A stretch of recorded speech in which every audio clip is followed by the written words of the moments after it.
Hello everyone, मैं हूं सचिन और आप सबका बहुत बहुत स्वागत है मेरे इस यूट्यूब चैनल पे जहां हम लोग देख रहे हैं वेबसाइट डेवलपमेंट विद पीएचपी। और आज की इस क्लास में हम लोग बात करने वाले हैं एक और सुपर ग्लोबल वेरिएबल के बारे में।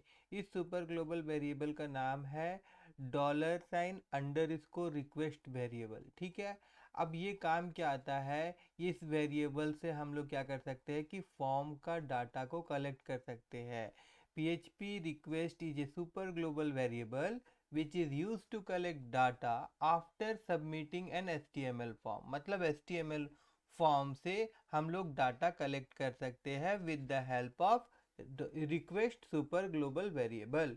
अब ये कैसे होता है, तो इसके लिए मैं आपको यहाँ पे एग्जांपल एक तो दिखाऊंगा। ठीक है, तो चलिए यहाँ पे मैं क्या करने वाला हूँ, देखिए मैं यहाँ पे एक हम लोगों को फॉर्म चाहिए, तो एक फॉर्म हम लोग यहाँ बना लेते हैं।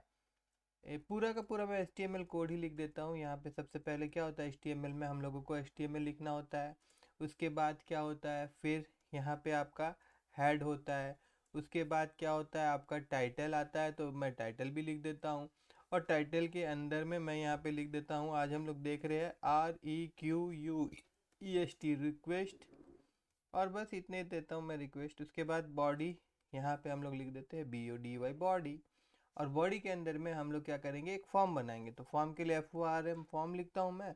और उसके बाद में यहाँ पे हम लोग मेथड जो यूज़ करने वाले वो पोस्ट मेथड ही यूज़ करने वाले हैं। ठीक है, और एक्शन में क्या होता है, जैसे कि मैं इसी पेज में ही डाटा को रिट्रीव करने वाला हूँ। ठीक है, तो यहाँ पे request.php जो है, मेरे को ये वाला नाम यहाँ पे लिखना है। ठीक है, मतलब इसी पेज में करना है, तो मैं डायरेक्ट यहाँ पे REQUEST request.php लिख सकता हूँ। मगर मैं यहाँ पे आप लोगों को और एक चीज़ दिखाने वाला हूँ। ठीक है, हम लोग तो एक्चुअली में बात करने वाले हैं आपका रिक्वेस्ट वाला सुपर ग्लोबल वेरिएबल के बारे में, मगर साथ ही साथ मैं आपको सर्वर, जो सर्वर रिक्वेस्ट ग्लोबल वेरिएबल है ना, सर्वर नाम का, उसका भी काम मैं दिखा देता हूँ। उसके लिए मैं आपको नीचे लेके जाता हूँ, और नीचे जाने के बाद यहाँ पे मैं क्या करने वाला हूँ, मैं यहाँ पे PHP का टैग ओपन करूँगा और फिर PHP का टैग यहाँ पे क्लोज करूँगा। और यहाँ पे देखिए मैं उस सर्वर वाला जो हमारा सुपर ग्लोबल वेरिएबल होता है ना, उसको मैं यहाँ पे लिखूंगा। देखिए बहुत सारा होता है। ठीक है, हम लोग वन बाय वन एक एक डिस्कस करते हुए जाएंगे। और सर्वर क्या काम करता है, यहाँ पे सर्वर से रिलेटेड इन्फॉर्मेशन अगर हम लोगों को गैदर करना है, then we are using this variable. अब यहाँ पे क्या होगा कि अगर मैं ऐसे लिख दूं और स्क्वायर ब्रैकेट के अंदर में अगर मैं PHP एंड देन अंडरस्कोर और देन SELF सेल्फ लिखूं, ठीक है, अगर मैं लिखूं इतना, तो देखिए मेरे को क्या रिटर्न करता है। इंपॉर्टेंट कि हम लोग को क्या मिल रहा है। अगर आप सीखना चाहते हैं अच्छा से, तो आप सिर्फ ध्यान दीजिए कि पर्टिकुलर चीज़ से हम लोग क्या पा रहे हैं, आखिर में इस चीज़ को वहाँ पे क्यों दिया जा रहा है। ठीक है, तो अभी मैं आपको पेज में ले जाता हूँ और वहाँ देखता हूँ कि क्या दिखा रहा है। यहाँ पे अगर मैं इसको रिफ्रेश करूँ तो क्या दिखा रहा है, देखिए PHP tweet request and request.php। मतलब कि मेरा जो पेज है ना, पूरा का पूरा हमको क्या दे दे रहा है, वो पाथ दे दे रहा है, एड्रेस दे दे रहा है। ऊपर में ध्यान दीजिएगा, यहाँ पे देखिए ये मेरा एड्रेस है, यहाँ से लेके यहाँ तक ये पूरा मेरे को यहाँ पे मिल जा रहा है। ठीक है ना, तो क्या होगा कि जैसे मैंने यहाँ पे मैनुअली यहाँ पे एक्शन में मैं लिखने वाला था request.php, इसको नहीं लिख करके हम लोग क्या कर सकते हैं कि अगर इसी चीज़ को मैं वहाँ लिख दूँ, ये पूरा का पूरा मैं यहाँ से कट कर देता हूँ। और कट करने के बाद में ये जो एक्शन है यहाँ पे मैं लिख दूँ, तो क्या होगा कि अपने आप ही जिस पेज में भी अगर ये रहेगा फॉर्म, जिस भी पेज में ये फॉर्म रहेगा, वहाँ पे क्या होगा, उस पेज का पाथ आ जाएगा, एड्रेस अपने आप आ जाएगा। कैसे आ जाएगा, वो जो आपका सर्वर वाला जो मैंने वेरिएबल यूज़ किया है ग्लोबल वेरिएबल, उसके द्वारा आ जाएगा। ठीक है, अब मेथड तो पोस्ट ही रहेगा। तो अभी यहाँ पे आपको समझ में आ गया होगा कि अभी मैंने यहाँ पे जो सर्वर के अंदर में PHP सेल्फ एक्शन में क्यों लिखा है। ठीक है ना, बस उसके बाद अब मैं क्या करने वाला हूँ, मैं यहाँ पे सिंपल एक ही लेने वाला हूँ। मैं यहाँ पे काम करता हूँ, चलिए टेबल ले लेते हैं एक हम लोग। टेबल, टेबल के अंदर में TR के अंदर में TD, और TD में यहाँ पे मैं लिख देता हूँ नेम। एंड देन फिर यहाँ पे TD, और यहाँ पे एक इनपुट मैं लेने वाला हूँ, आई इनपुट, इन इनपुट। हाँ, अब इनपुट में क्या होता है कि यहाँ पे हमको नाम देना होता है, इस नाम के द्वारा ही ना हम लोग फॉर्म से डाटा को उठाएंगे। तो मैं यहाँ पे दे देता हूँ नेम इसका, मतलब इस डब्बे में जो भी लिखा जाएगा तो इस डब्बा का नाम हो गया। क्योंकि देखिए इनपुट देन से हमको एक टेक्स्ट बॉक्स मिलता है, उस टेक्स्ट बॉक्स को ही मैं डब्बा पे बोल रहा हूँ, तो उस डब्बा का नाम क्या हो गया, नेम हो गया। ठीक है, यहाँ ID हम लोगों को दरकार नहीं है तो मैं उसको हटा देता हूँ।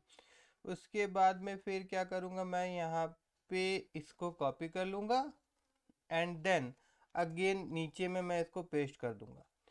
और फिर यहाँ पे मैं क्या कर दे रहा हूँ, COURSE कोर्स लिख देता हूँ, और ये जो डब्बा है इसका नाम मैं दे दूँगा COURSE कोर्स।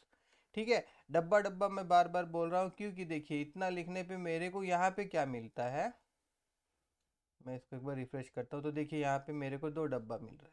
तो पहला वाला जो डब्बा है उसका नाम है नेम, और दूसरा वाला जो डब्बा है उसका नाम है कोर्स। ठीक है, अब क्या चाहिए भैया, मेरे को एक बटन चाहिए ना जिस पे मैं क्लिक करूँगा तो कुछ भी प्रोसेस होगा। ठीक है, तो इसके लिए हम लोग यहाँ नीचे जाते हैं एंड देन यहाँ पे मैं लिखता हूँ TR के अंदर में फिर मैं लिखता हूँ TD, और TD के अंदर में यहाँ पे फिर से मैं INP लिख के टैब दबाऊंगा तो मेरे को एक इनपुट बॉक्स फिर से मिल जाएगा। यहाँ पे मैं लिखता हूँ वैल्यू, एंड यहाँ पे मैं लिख देता हूँ ऐड लिख देता हूँ, छोड़िए ना, इसका नाम भी मैं दे देता हूँ ऐड। और ये जो टाइप होगा ना ये है सबमिट बटन, तो यहाँ मेरे को लिखना पड़ेगा SUB सब MIT मीट, सबमिट बटन। ठीक है, अब इसको जैसे हम लोग क्लिक करेंगे ना तो हम लोग इससे क्या लेंगे, डाटा लेंगे, उस डब्बे में जो हम लोग लिखते हैं ना वो डाटा। तो उसको कैसे रिट्रीव करेंगे, यहाँ पे देखिए मैं दिखा रहा हूँ, मैं यहाँ पे पूरा नीचे आ जाता हूँ। ठीक है, एंड देन मैं यहाँ पे आपका PHP टैग को ओपन करूँगा, यहाँ पे PHP, एंड देन यहाँ पे मैं क्या कर दूँगा, क्लोज कर दूँगा। और उसके बाद में यहाँ पे मैं पहले और एक चीज़ दिखाना चाहता हूँ, जैसे कि यहाँ पे मैंने आपको दिखाया था, यहाँ पे मैंने दिखाया था कि जब हम लोग सर्वर और फिर स्क्वायर ब्रैकेट के अंदर में PHP_self लिखते हैं, PHP_self लिखते हैं, तो हमको क्या मिलता है, तो हमको पर्टिकुलर URL मिल जाता है। ठीक है, ये पेज का URL मिल जाता है। उसी प्रकार में यहाँ पे हम लोग चेक करना चाहते हैं कि ये जो मेथड यूज़ हुआ है ना, देखिए ध्यान से देखिए, अभी हम लोग कौन सा मेथड यूज़ कर रहे हैं, यहाँ पे पोस्ट मेथड, गेट मेथड भी होता है, तो ये भी हम लोग चेक करवा सकते हैं। ये हमको कैसे मिलेगा, देखिए इसके लिए अगर मैं यहाँ पे जाऊँ और इको करा देता हूँ, देखिए echo $, under, and then server, और फिर स्क्वायर ब्रैकेट, और स्क्वायर ब्रैकेट के अंदर में अगर मैं यहाँ लिखूँ REQUEST, स्पेलिंग देख लेते हैं एक बार, REQUEST, रिक्वेस्ट अंडर मेथड,